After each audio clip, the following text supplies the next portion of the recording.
public consultation process of council. So this meeting to seek input into our 2020 annual report as per section 97(1)D of the community charter. I'd like to acknowledge that we are privileged to gather on the traditional territory of the Kwakwa speaking peoples. So I'll call the meeting to order and have a motion to adopt the agenda for the public consultation meeting. Moved, seconded, all those in favor? Opposed, carried. Okay, and so I will ask for any presentation of submissions from persons wishing to speak to the annual report. Speakers will be given an opportunity to speak and are required to give their full name and residential address prior to being able to speak. So is there anyone online that has a question or a statement regarding the 2020 annual report? What? 2020 annual report on 20, is it the 2019 annual report? It's 2020 report reporting on 2019. Oh, I see, okay. So are there any speakers to it?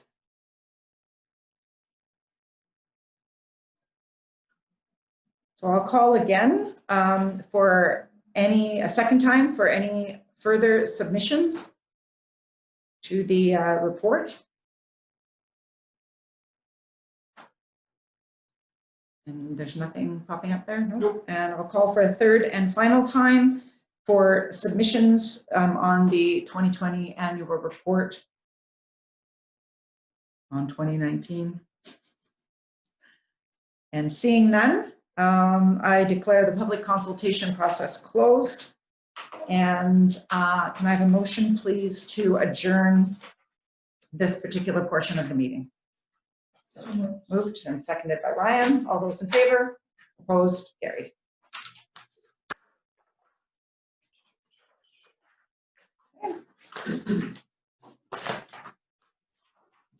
All right, so moving on to the regular council meeting. And again, we're privileged to gather on the traditional territory of the Kwakwa speaking people. Before I begin the meeting, I just wanted to address a concern raised at the last council meeting regarding the start time of 6:30. So after some consideration, I just wanted to inform council that from time to time, there might be a need for us to begin our meeting earlier than 7 o'clock. I don't anticipate this to occur often, but there'll be times when as a chair, I'll need to be mindful that we have a full agenda and the need for an earlier start might be necessary so that the meeting doesn't run late. I want to be fair to those of you who begin your days very early in the morning. Should this occur, I will commit to sending a reminder the day prior. I know we all have busy lives and a shift in time may lead to a lapse in memory the week of our meeting. So I'll make sure that that extra reminder is set on the odd occasion that we do have a meeting earlier. Okay. So call the meeting to order. And are there any additions or amendments to the agenda? Great, and seeing none, can I have a motion, please, to accept the agenda as presented? Moved, seconded. All those in favor? Opposed, carried. Okay, petitions and delegations this evening. We have CERMAC Canada to present on the new semi-closed containment system. We have with us, sorry, her name again was? Amy Johnson. Is she in the meeting yet? Oh, there we go. Sorry, hi there. Welcome. Thank you. There's another gentleman who's, I think, waiting to be admitted by the name of Brock Thompson. Okay. And he's also going to be presenting tonight. Here he comes. So with me this evening, we've got our CAO, Peter Nelson Smith. We have councillors Anne-Marie Barron, Shelley Downey, and Derek Cole present here, and on Zoom is Councillor Ryan Mitchell and myself as Mayor Gabby Wickstrom. Hi there. Hi there. Thank you so much for having us.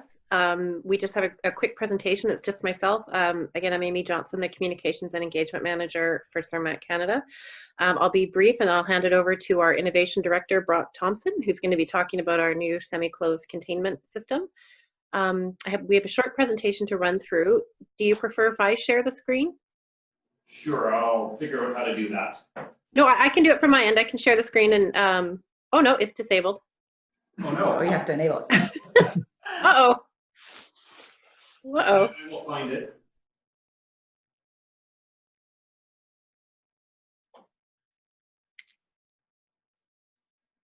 There, try that.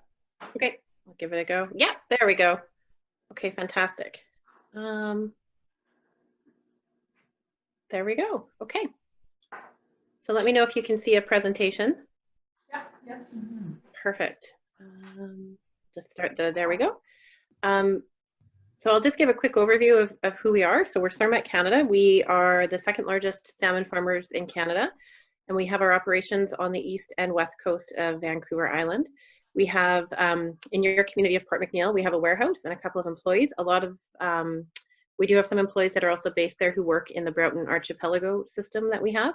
We have a total of 26 marine licenses. We have 4 freshwater hatcheries. We have 1 processing plant, and we contract with Browns Bay, just north of Campbell River here, for the processing for the east side of the island.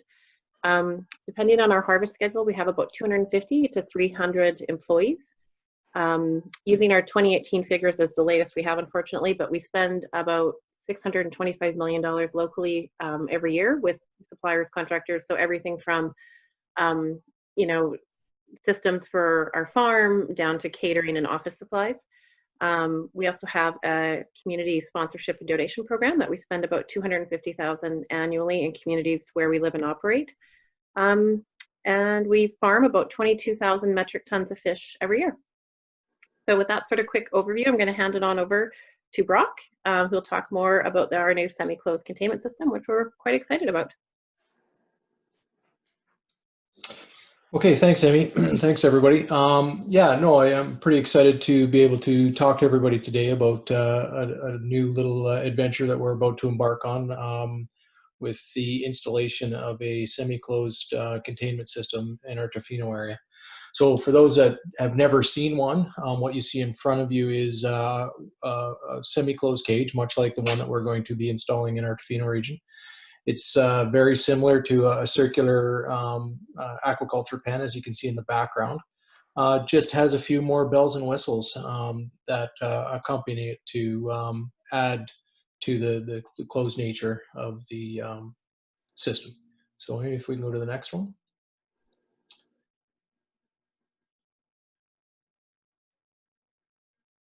So what is a semi-closed cage or containment system? Well, it's essentially, as you saw in the picture before, it's a circular structure. It's 120 meters in circumference. The floating structure itself is made out of thick-walled steel tubing. The tubes are themselves about 1.2 meters in diameter, so they're fairly large. They were delivered to Canada in about 16 sections and welded together. The other major component is a 15,000 cubic meter high density polytarp bag, which is the kind of the containment part of the installation. But inside there also is a traditional farming net. And what makes this unique is the 4 riser pipes, which draws water from a specific depth, and that's what we use to then fill the bag full of water. And what we actually do is we pump enough water in that bag to actually have the level of the water inside the bag greater than the sea level outside. And that's what creates the positive pressure in order to keep the bag in its shape. So it's a little bit like a balloon in that regard. So that way, you know, it doesn't deform in the tide and the waves. So in order to supply that water, those 4 riser pipes are equipped with 135 kilowatt pump each, and there's 4 of those. And because this is a semi-closed system, we're now responsible for managing the water quality inside the system. And in order to do that, we need to monitor a number of things. So there's a sensor network inside the containment structure, monitoring O2, pH, salinity, turbidity, water level. Because again, we need, as I mentioned before, we need to manage that to make sure that we've got the rigidity in the bag. And as well, there's some of the regular equipment that we would have on a farm site. Underwater and overhead cameras to assist the farm staff in feeding and observing the fish behavior inside the bag. in order to do this, and basically what we're creating is basically a floating hatchery pen, for the lack of a better description. We also need things like oxygen, and we need power to run this thing. So along with the closed cage is a designed, or specifically designed, barge that houses the O2 generation equipment and the power for the pumps. In there, as well as all the electrical cabinets for all the automated systems. It's got all these sensors coming in there to provide some feedback to the farmers in the event that there's things that are going on with the system. And from time to time, depending on the changing conditions, we'll need to adapt the settings for all the moving parts to ensure that the internal water quality is optimal. So on to the next one, Amy. So what are the advantages of a semi-closed containment system? Well, for us, it was customizable. It can be adapted to the locations we want to put it in, both physically and biophysically, based on the water chemistry, depth, and dissolved oxygen. We've got control by doing some work ahead of time. We can actually control the intake depth of the water to eliminate or try to manage things like harmful algal blooms, sea lice, or any of those other things being introduced into the system. It is semi-closed, which then reduces the potential impact from farmed and wild populations. It also greatly reduces the potential for negative interactions with predators. The one real advantage too is it's adaptable, and it's allowing us to improve the technology in our existing farm sites. So we're not having to move out of the areas that we already exist, and we can continue to support the marine community, or the small communities that we operate in, as well as use existing licenses. So we don't need to go through the rigor of finding new licenses in order to adopt this technology. And overall, it's proved through 2 generations of fish in Norway that we can improve fish performance and overall animal welfare by being able to manage some of the insults that the fish in open net pens would typically encounter. That being said, it's still in development. There's still things that we need to get a clearer picture on, especially when we're dealing with the conditions we have to manage through in BC. Harmful algae, sea lice, wild salmon populations, pathogens. These are all things that we're going to end up having to monitor and take a close look at to see the effectiveness of the semi-closed cage in our operations. The one thing that other parts of the world don't have to deal with a lot, and that is low oxygen levels. So we're going to have to adapt to that and change with the oxygen demands inside the closed cage. So that's something that we already have a lot of experience in our open net pen systems, and we'll just have to transfer that knowledge into managing this closed cage. And ultimately, it is extremely expensive. It's quite a bit more than traditional net pen farming. So we need to be able to deliver on the benefits. We need to see that biological performance come through in order to make sure that it's a viable solution to what we're having to manage through in our current situation. So if we want to go to the next one, Amy. So what do we know? Well, we installed one of these and started working in 2017 to install one of these in our Norwegian operations, and this is our Horsedalen site in northern Norway. It was a smaller closed cage. It was only 10,000 cubic meters, so about 2/3 the size of what ours will be. The first cycle of fish went in 2018, and we're growing out until 2019. We put 170,000 smolts in, and they actually grew 14% faster compared to the control groups around. They had better or comparable food conversion, which is the ratio between feed fed and animal weight resulting. And overall, we didn't have to treat for sea lice, whereas in the control cages, we had to treat for sea lice 2 or 3 times.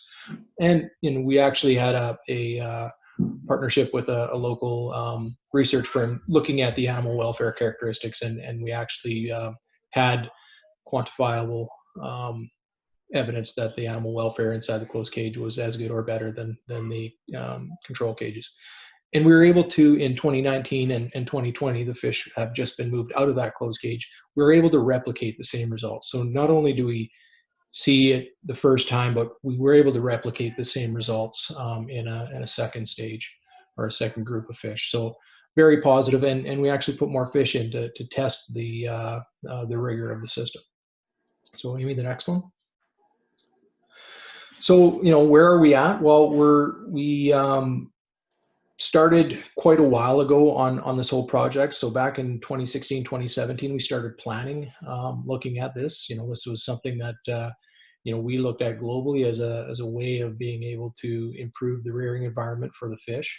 You know, especially in BC here, when we're dealing with low oxygen levels and harmful plankton and growing sea lice concerns, it was a meaningful solution to that. So there was lots of planning going on, and this site-specific planning was quite a bit of that. We signed the agreement for this in early 2020, and we're now on the Canadian Assembly phase, and we partnered with Canadian Maritime Engineering and Port Alberni to produce this. It's down in their Canal Beach yard. It was a 10-week build, requiring 5 welders at 54 hours a week to do that, so quite a few man hours to build this, and construction and assembly is actually slated to complete this week, and then we'll go into some electrical work and launch this at the end of this week to be towed to the site. So quite a few local suppliers services being required for the assembly and the commissioning of this particular piece of equipment. So the plan will be to have it in place in September and have it all commissioned, the final bits and pieces put together, and have fish entered in November 2020. From there, you know, our production cycle takes about 14 to 21 months to harvest. So we'll have good harvest results and better knowledge of what the system can deliver in the spring or summer of 2022. Next one, Amy. So this is what the assembly process in Port Alberni looks like today. So this is pictures from a few weeks ago during the assembly process. The system was delivered in pre-assembled pieces from Europe. They were then, these 16 sections were landed and welded together. Then the whole system's painted and all the decking's put on. So it's a fairly sizable piece of equipment. So on the right-hand side, you can see, the left-hand side, you can see a crane moving one of the sections into place for the welders to start welding the sections together. On the right-hand side, top right, you can kind of see the scale of things in comparison to some of that equipment. It's a fairly large structure. And then down below, you can actually see one of the fabricators standing beside the section that riser pipe actually slips into. So, you know, this is a fairly sizable installation. And those riser pipes themselves, for the site that we're going into, we deemed that they needed to be 22 to 27 meters in length. And that's where we needed to draw the water from in order to get the best possible growth conditions for the fish in the cage. So I think that's about it. Amy, I think that's the last slide. Yeah, that So would be it. that was a quick introduction, but more than happy to take questions if there are any. Okay, thank you. I'll ask council if they've got any questions. Sure. Councilor Cole. I was wondering if you could speak to maybe the overall environmental footprint of this new system. You've got a lot more pumps running. Is there some other offsets, or just how does that compare to traditional fish farming? Yeah, so again, you know, it's still a learning process. So, you know, as I mentioned, it does require power in order to run the pumps. So that would be kind of an added carbon footprint portion to this. It is scalable though. So again, we're going to learn a lot about what this is and what it means. And, you know, initially to get the ball rolling, we were able to adapt this to an existing license. You know, once we get our feet wet with this, the desire would be to seek out new licenses to move it closer to land, to allow for some advancement of the technology. It's still semi-closed, and it's semi-closed because, you know, we still have to find a means of managing the waste products from this. You know, and then if we can move it to land, it makes it a lot more feasible for that to happen as well. You know, we'll have access to hydropower, which is obviously would be a vast improvement over diesel electric power. That being said, if I was, looking at transforming a typical farm into closed cages, the overall footprint for the farm would decrease because I could achieve the same kind of production output out of 3 of these as I would 10 or 12 units in a typical net pen farm, solely because I can manage the kind of the water quality quite a bit better than in a traditional net pen site. One more, if I may. Sure. Can you just comment a little more on how the waste is dealt with? I don't know if I missed that, but. So I didn't do a good job describing it, but the bag actually has some design characteristics that also lend it to its semi-closed description. There are ports in the side to allow some water to go out strategically in order to get the proper hydrodynamics and flow inside the cage. So, one of the important parameters in any hatchery or land-based setting would be the speed of the water within the cage. It needs to be moving in that circular kind of pattern within, not only for the fish, but for the solids to filter down to the bottom. So there are ports there that are letting out water from the system. The sludge is also collected at the bottom in a sludge collector, and it is pumped under the existing farm. So it's utilizing the existing farm's footprint for the waste from the closed cage. And again, these are things that we know are going to be a little bit contentious, but we felt very much that we needed to be part of the solution, looking at these things so we could advance it to have a more tailored solution for British Columbia. Thank you. How does it get moved from the land once it's all assembled? So we launch it. It's actually quite an interesting process. So we launch it using 2 250-ton cranes, and they kind of pick both sides of the floating collar up and launch it into the sea. From there, it gets towed to the farm site, and then that's when we start deploying all the riser pipes in the bag. And there's quite a process that is involved in getting it set up once it's anchored at site. Anybody else? Go ahead, Councillor Downey. So I was curious about the power source as well, and whether your consumption level would be, how it would compare to your open nets currently. But you spoke about the capacity. If this was, you mentioned land, are you referring to on land or closer to land where you can access a cleaner source of power? Yeah, we would want, obviously this is a floating structure, so we'd be looking at, kind of the opportunity to set up a lease or get access to a lease closer to shore, where there is the access to, pump the sludge to a land-based location and access hydropower from shore. So, these are things that, once we learn a little bit more about the technology's potential is kind of that's where we're going to want to look at advancing it and making it a real part of our production programs moving forward. Thank you. I just needed clarity on that. It was a bit ambiguous the way you led into it. Thank you. One other comment maybe I'll make is that I do appreciate that yourselves and the other players in farming do and are diligent to source supplies from the local business community. And I know here in the North Island, it is very much appreciated. So thank you. Councillor Mitchell, did you have a question? Is he still on? Yes, but okay. no. Okay. Are you asking me if I have a question? Yeah, if you had a question for them. I don't actually. I find it interesting, and I think it's a great move. I'm really encouraged if we can continue to have that job base remain in our community, and I encourage Brock to continue working at keeping those jobs here, man. Well, and quite honestly, that's why this type of installation is appealing, is because it allows us to continue to work in the locations that we've become accustomed, in the communities that have supported us for a long time,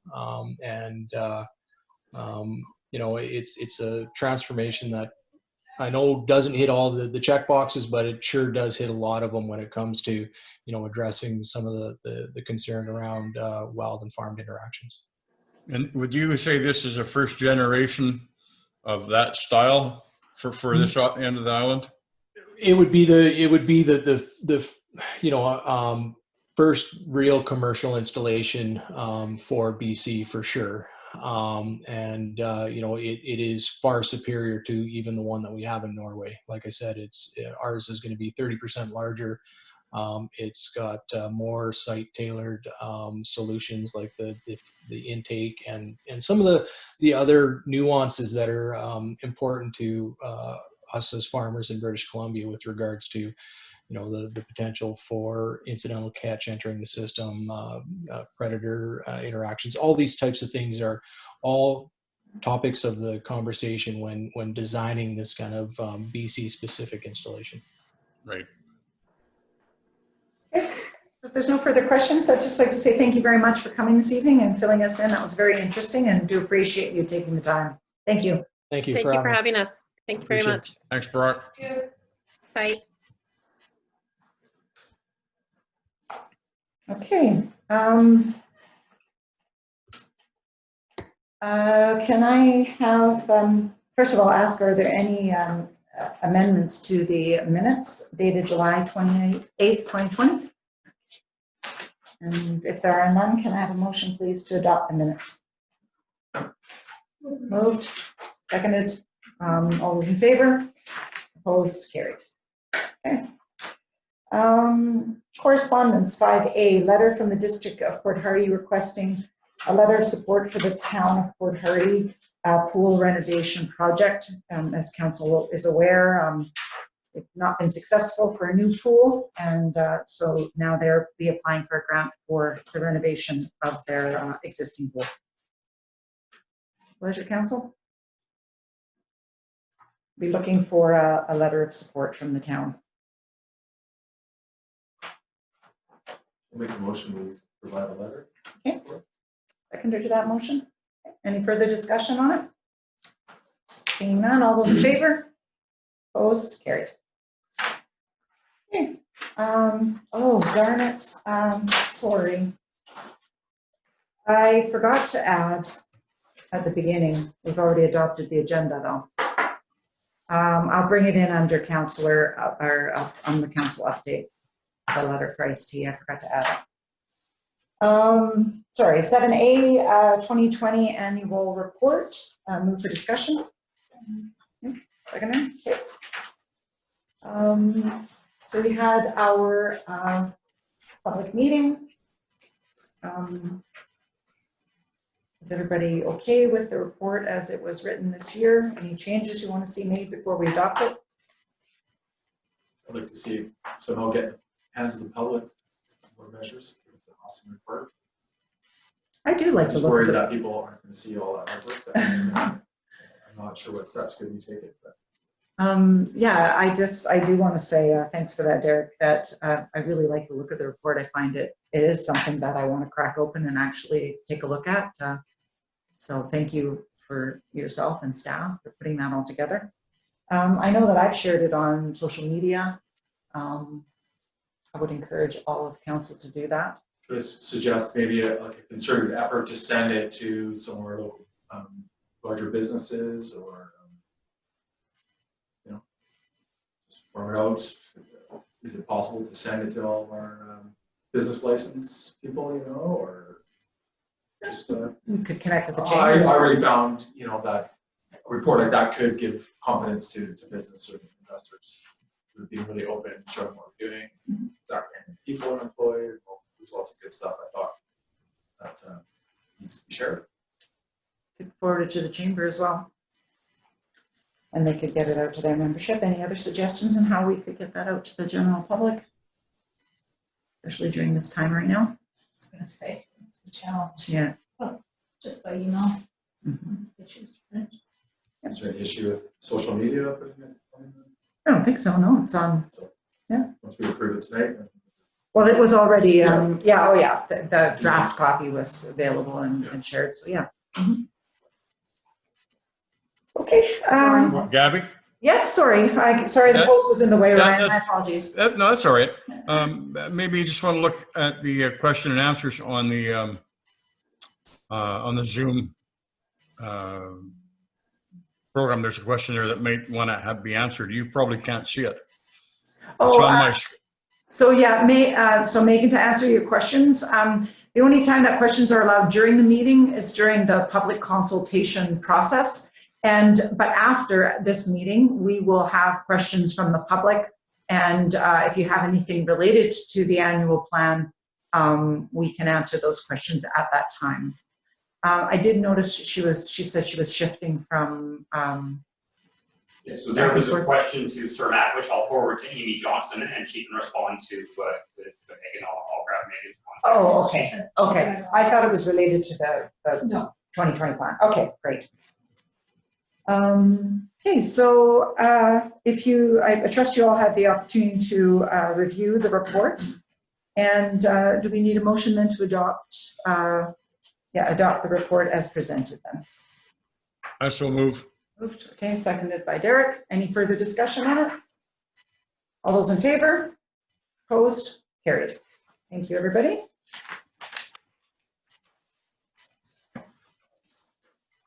Item 7B, porta potty at the head of the Rotary Trail. Move for discussion. Second. Okay.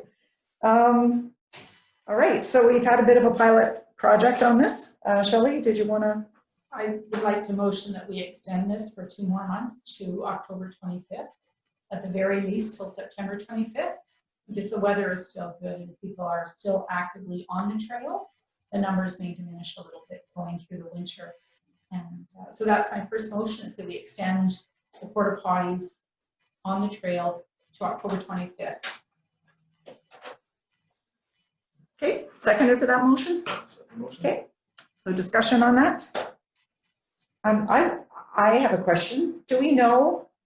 Yeah, while you're typing that up, actually I'll wait because you can't do both. So send the porta potty use until October 25th. Maybe porta potty contract. Yeah. Or rental. Yeah. Rental, please. So nobody can use it though. And I didn't screen share that. So.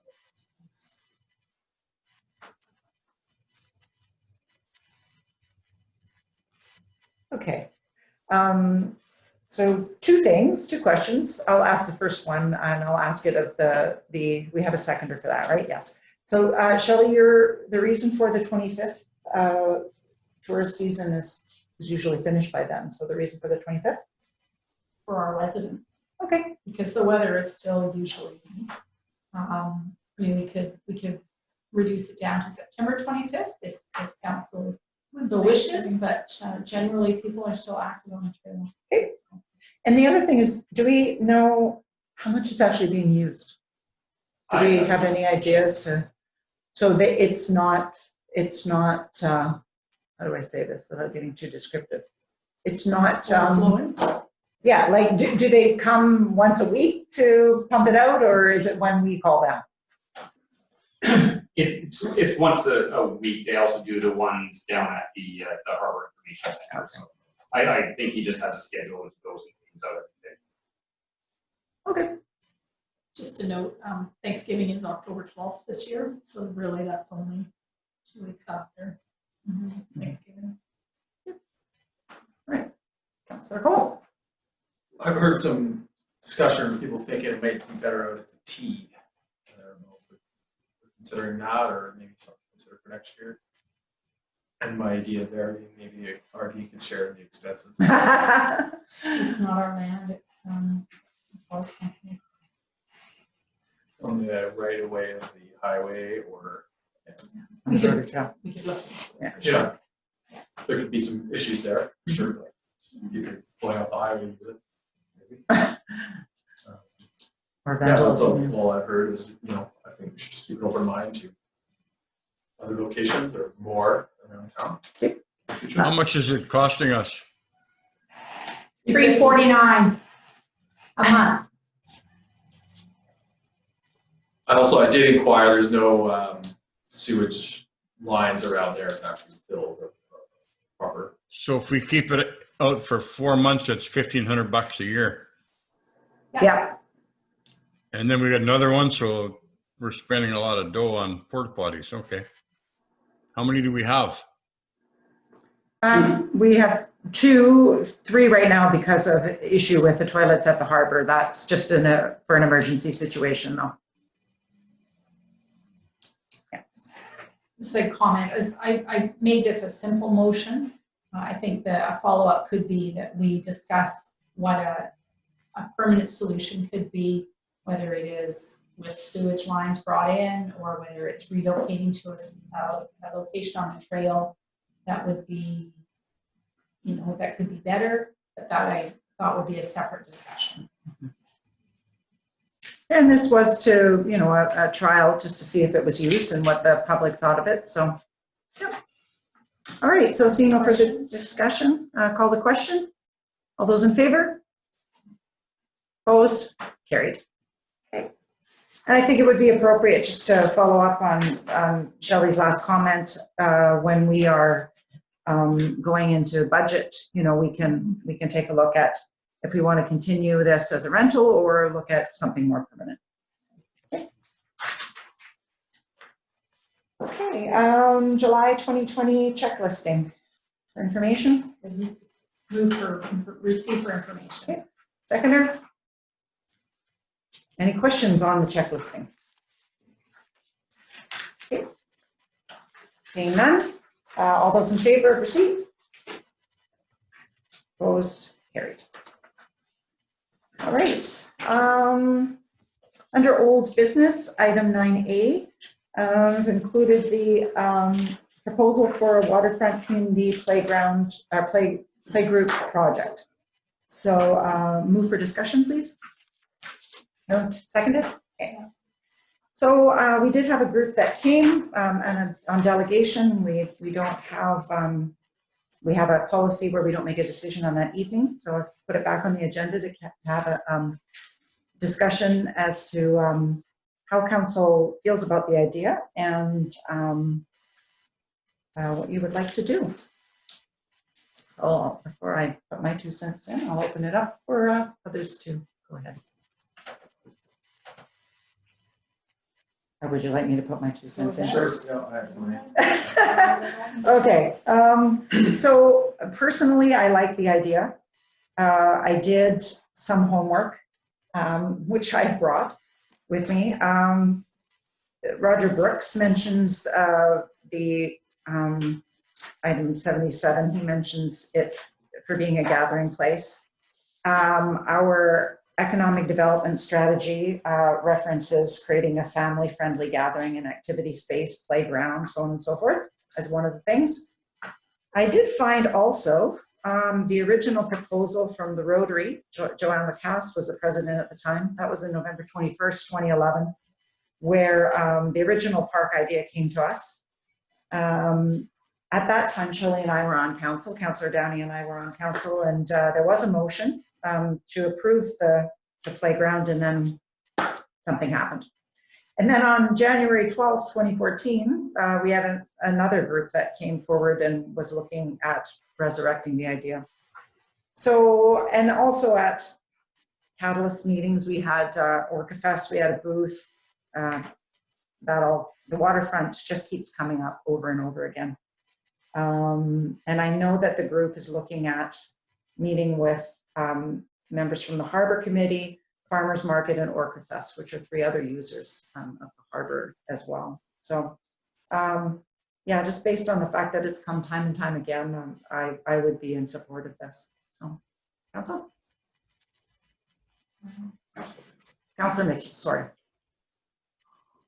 I guess one of the issues I have is we had a playground up by the old ball field, and that got turned into a dog park.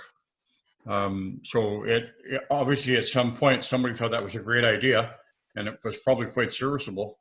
The thing about a child's playground that I find to be a problem, I'm old for one thing, I won't be using it. It's a single, it turns it into a single use area. And right now that area can be accessed by children, by adults, by various groups. It's pretty loose in terms of the way you can structure the use of the area.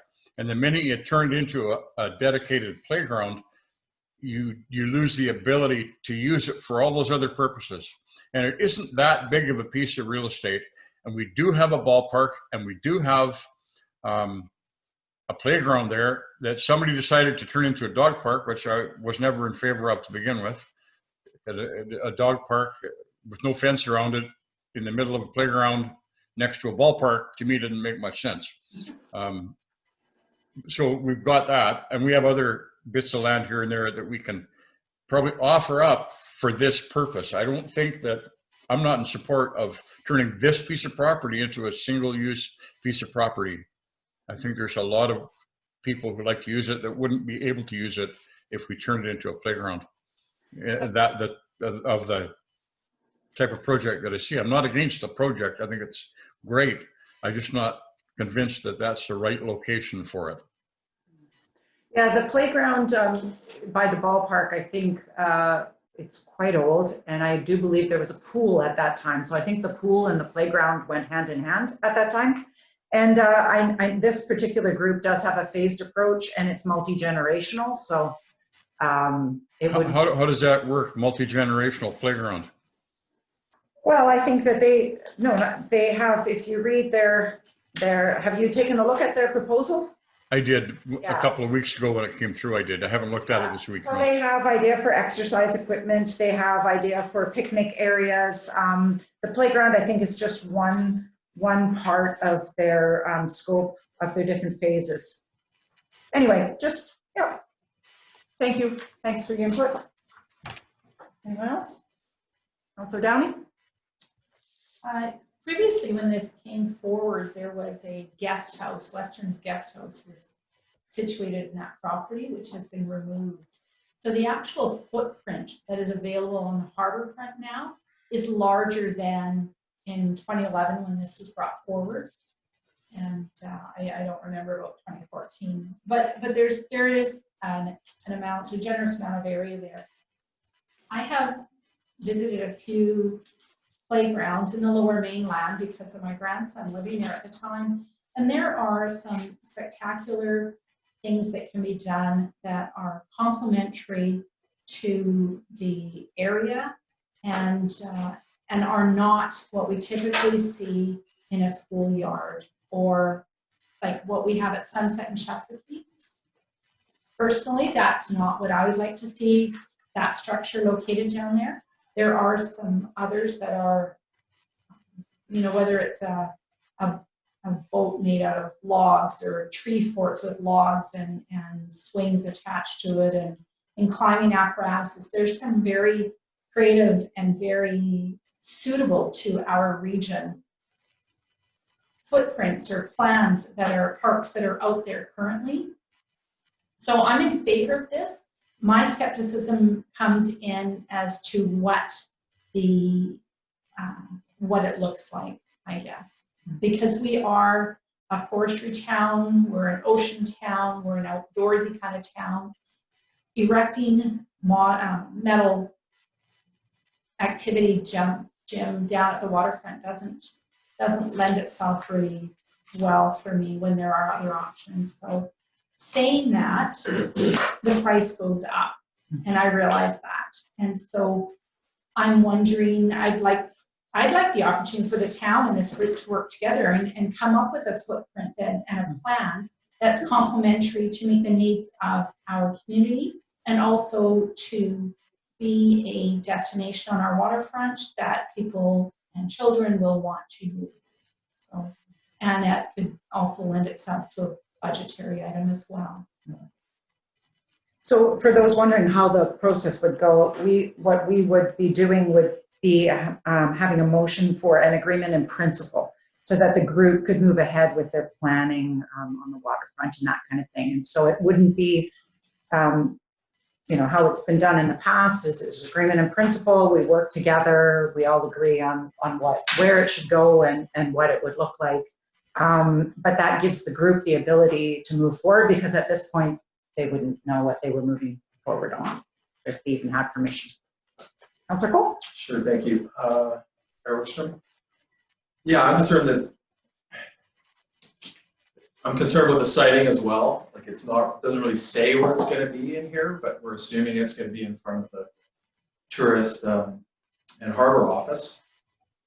And I sort of envision that area as more of a grandiose pavilion of some sort. So I'm a little concerned that the low dollar amount that they're quoting might hamstring us from doing something even bigger long term. I would like to see the group have a siting plan before I really jump behind it in principle. I think they should be letting us know how much area they want, maybe a better idea of the structures. And I really feel there's at least 3 or 4 different locations on the waterfront that it could go, which I would like council and the group to think about. The steam donkey seems to have stalled. I see that as being a really expensive project to do properly. So Public Works could throw it up in the boneyard until something's figured out, or, you know, then there's that whole area. Right before you go to the BC Ferries portion of their terminal, there's a little jog around a fenced area that you guys please walk there and scratch your head like, why? That's a prime real estate there too. So you could have, you know, something there, something on the hill. We need to look at taking away parking for something like this. Like, it really needs to be on the table, I think. So yeah, my concern is about the siting, and I'd like the group to be a little more specific on where, and just a little more of an open mind. And I love Councilor Downey's idea of like working really closely with town staff and the council, so it doesn't get derailed and they're thinking they're going one direction. We're going to wait till the end to tell them, no, we don't like that direction. Mm-hmm. On that note, I'd like to ask our CAO, do you know where we might find the original plans that we had when we had applied for that big grant on the waterfront? There was a Towns for Tomorrow pavilion idea. I was looking at Roger Brooks, and it'd be really, I don't see how we can put a pavilion right in front of a working harbor office. They won't be able to see the boats.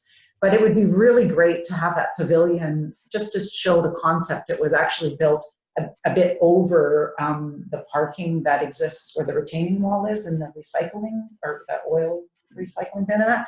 And there was a thing for a laundry room and possibly a harbor manager's office and that kind of thing. I think it would be great if we could find that and at least look at what that idea was, because it sort of opens your mind to the idea of where a pavilion could possibly go. And anyway, just wanted to mention that, because I don't see how we could put in front of a harbor office a pavilion and then still be able to see the boat. Open air pavilion.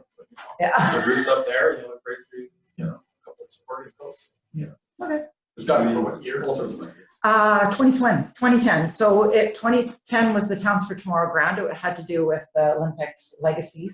So probably somewhere between 2008 and 2010 it was written up. I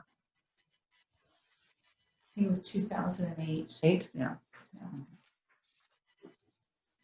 Did you, what about even prior to that? Was there anything with that old design when it went to a one-way street and for the restaurant? Yeah, that's what I'm talking about. Yeah. Yeah. No, 2008. Yeah. It was 2008. The Towns for Tomorrow grant was the where they were going to get the and that had to do with the legacy program for the Olympics. Yeah. Mm-hmm. I guess I completely think it's a good start, and I think you've got a group there that if it's going to get done, it's going to get done, which on the one hand makes me a little bit nervous, but on the other hand, to go back to, I can't believe Derek didn't say it, the OCP. How does this fit? I know this went to the Harbor Advisory Committee, and a bit of the initial discussion was there was other places it could go. They couldn't visualize what the space is. And I think that what this group is starting with, we're almost saying needs to be bigger in a way, and maybe not bigger in size and bigger in cost, but bigger in thought, like you're saying of extending it, and maybe that would draw people. That's what I'm envisioning you're saying, drawing people down across the waterfront. So it's these guys have got a good seed to start with, but then where does the whole oversight, so you don't go and get, I love the phased idea of having the age appropriate playgrounds, having the interaction area, having some of the circuit exercise equipment, because I think that's checking a lot of boxes. How does that fit then, and what do we need to do in order that these guys who are willing to put this effort in can feel like they've got something to get going with, in addition with having this OCP process going in, because he and my ideas. Well, if we're going to do that, then can Robinson Park be turned into a pump track? Can that equipment be pulled out? Can maybe that be reused? Can maybe where the old pool is there something can that'll be knocked out and become campground now? Like, you know what I mean? It's just, it's you're starting with one, and then it for me, it's dominoing to a bunch of different places. So how do we give that without squashing this group? Because I think this is a great group, and I think that we'll get some action. But how do all those pieces fit in, and how do we do that as a council and is the OCP is part of that running in conjunction with this? Is there a way to let the two run? So how does council feel about if we get that, Shelley, get that information from the 2008, just so we can kind of see what a vision might look like. And then I think it probably would be appropriate to have a committee of the whole meeting with the group and just talk a little bit more in depth as to, what they had in mind, where it could be. And I think having a look at that plan to give you a concept idea might help council a little bit more. Councilor Dan? I was going to say, I wonder if is it not, would we not be comfortable with allowing this group to explore this, and then we still have that conversation about where it would be situated? Because the siting of it will depend on the magnitude of the project too. If it's in structure or large, smaller would be right down on the waterfront. Something much larger would be right down at the end of Beach Drive on that land that we own. So I wonder if we can't just let them start exploring ideas. Go ahead, Councilor Cole. Yeah, I was sort of envisioning if they came back with 3 locations and 3 or X amount of concepts, and then we could take those to the OCP, and everyone wants it here or there, and we could come up with a carefully crafted, in principle kind of motion. I don't know if I'm ready for that right now, but that would allow them to start fundraising, and then again, that fundraising we could take the phasing approach. So more the idea of come to us with a playground for 1 to 5-year-olds is kind of an envision of this, is square footage of this. Yeah. This age would be the next, like this would be the footprint. This for an exercise circuit, it's going to take this amount of area, and then start to work together as to where the placements might be for that. Because in general, 3 or 4 different areas, and then whatever's in the the equipment that's going to be there would be, do we want wood theme, or we want traditional plastic? Councilor Mitchell? I think, first of all, the timing of this is really quite fortuitous with us going into the official community plan. And I really would like to see it go forward in some form. I don't want to be perceived as being totally against this. I'm not. I'm really in favor, especially coming from a grassroots angle of community support and community involvement. I really like that. That's great. And I think we need to figure out a way that we can support that effort. And I would like council to be open-minded and not go into this with a preconceived notion that development needs to go on waterfront property, because I think we need to examine all the other options that might be considered before we make that kind of a decision. But the concept, as you mentioned, Mayor Wistrom, to support it in principle, I could do that. I could do that.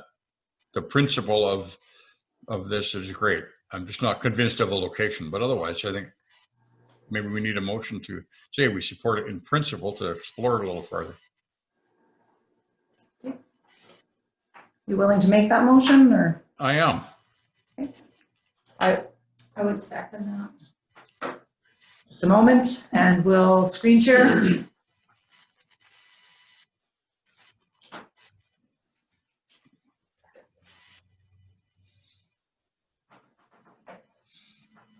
So motion for our agreement in principle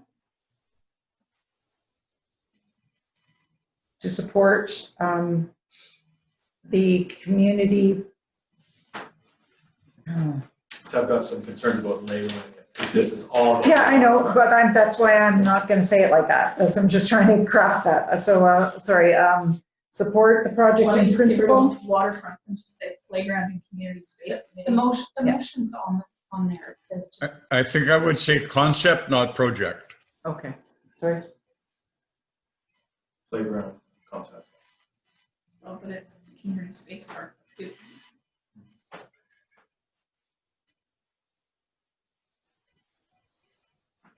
Playground concept in principle.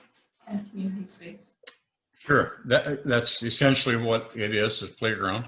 Playground and community space, actually, it is concept. Okay, sure. Yep. Okay, Proposed by the waterfront playground. You could totally do But then that. the waterfront's in there. yeah. Just proposed by community members. That's good enough, right? Well, if you're putting that, then you have to put some other limitations, like location is not what I'm agreeing to, and Well, no, we're not yeah, we're not saying it's the waterfront, just proposed by community members. So okay, supporting the concept of the playground and community space, that was Okay. brought to us by community members. Sure, Where it fine. ends up, or where we go from there will We change evolve. this Yep. or the to playground, because again, gives the A impression playground and community space, okay. Yep. Are you comfortable with that, since you made the, you comfortable with that amendment, Ryan? oh yeah, that looks good. I think this is a group effort. Okay, all right. And was there a second? Yes, seconded by Shelley. Go ahead, Councillor Downey, you wanted to say something? no, I retract. Okay. Any further discussion on that? All those in favor? Opposed? Carried. So this gives the group the ability to be able to come up with some concept ideas, and we'll communicate with them. I believe they're on today, so they've heard our discussion and are aware of what we are looking for. This stay on as old business every month or so. On top of it? Yes, just to keep on top of it, absolutely, yeah. Mhm. Support it. Oh, I don't think they're gonna let us just let that sort of wither away. I don't think that's the kind of group, but yeah. We'll bring it back from time to time as they progress. Okay. Thank you very much.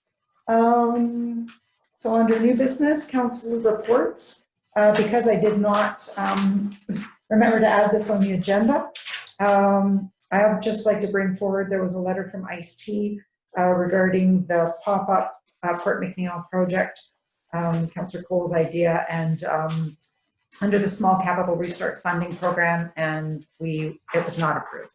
So just for information for the public. On a side note, though, I did not know that the Gatehouse Theatre had put in for that same funding stream, and they were awarded. So yeah. Good news for the community still. Any other reports from council?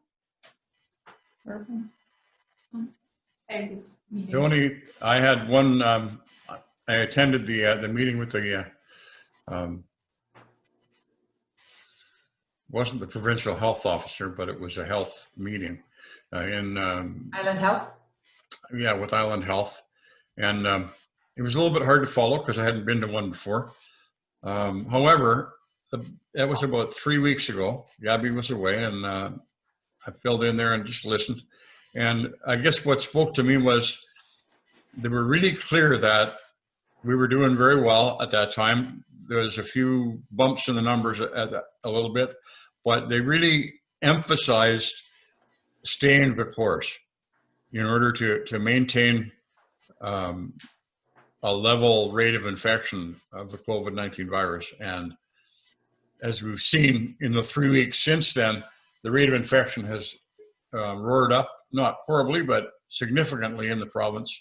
And so what I took away from that meeting was that it's really important for us as a council to continue to keep that message out there that nothing has really changed since March in terms of what we need to do to maintain our vigilance and keep people safe, keep ourselves safe and keep others safe.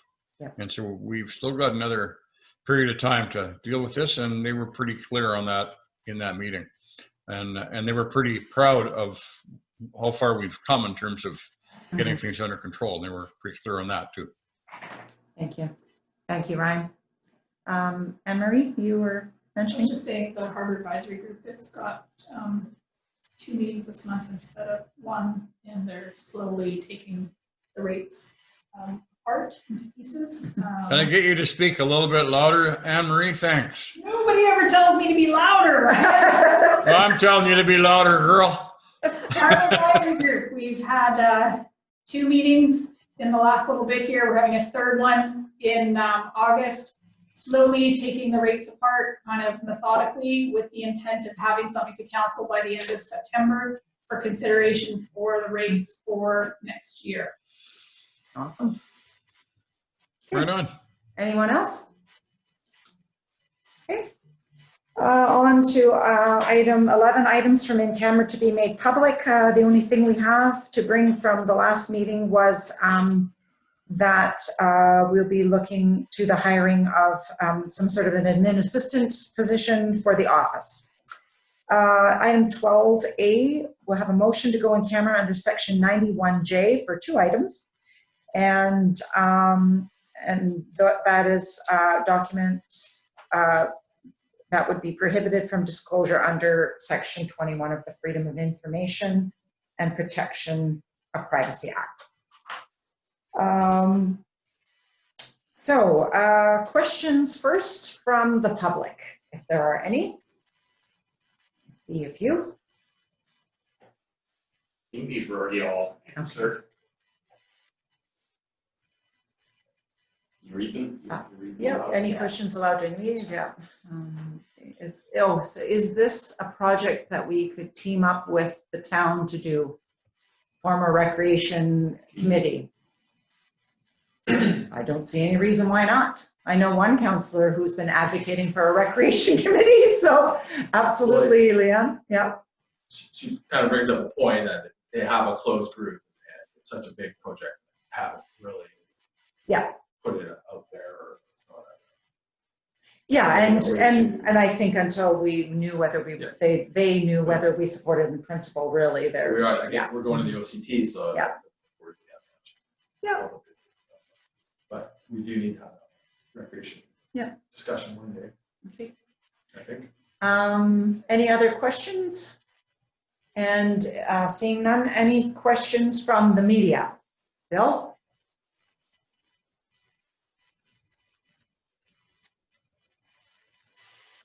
I'm going to assume that's none for this week, or are you typing? Oh, okay. No questions. No questions here. Okay, great.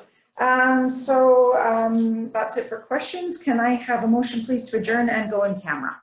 Moved.